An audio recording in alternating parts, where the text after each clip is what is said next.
Friday, June 14, 1940. The Wehrmacht High Command reports.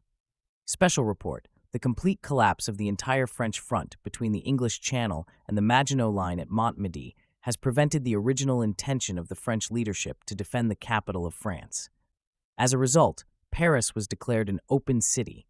The victorious German troops have just entered Paris.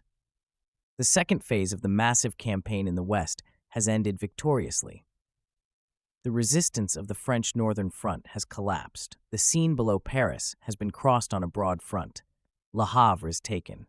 The enemy is in full retreat on the entire front from Paris to the Maginot Line near Sedan.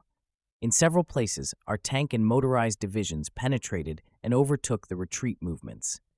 There the enemy fled, abandoning all his equipment. The protective position of Paris was broken through by infantry divisions. The enemy forces were no longer sufficient to protect the French capital. Our victorious troops have been marching into Paris since this morning. To the east of the Marne, Vitry-le-François is taken, the southern edge of the Argonne forest reached. Ridge 304, Deadman, northwest of Verdun, was stormed yesterday evening. Montmedy, the strong cornerstone of the Maginot Line, has been conquered. The third phase of the pursuit of the enemy until his final destruction has now begun. This morning, our troops on the Somme front also launched a frontal attack against the Maginot Line. Despite the hindrance caused by the weather conditions, our combat, dive bombing, and destroyer units also intervened in ground combat in many places on the front in support of the army on June 13th.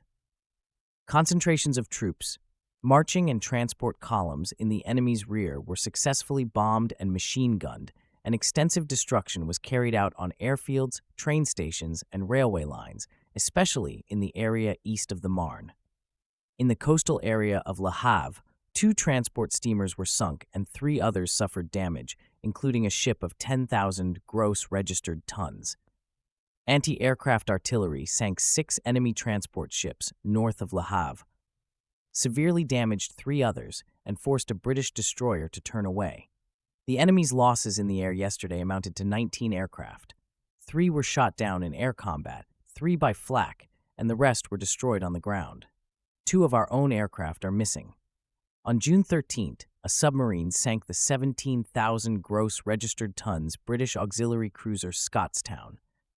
North of the Hebrides, another submarine succeeded in shooting out of a convoy with the strictest security and sinking a 12,000 gross registered tons transporter.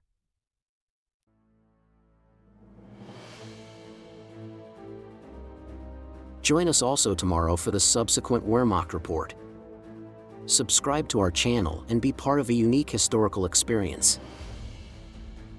For more military history audiobooks, visit the YouTube channel of Major Intonio.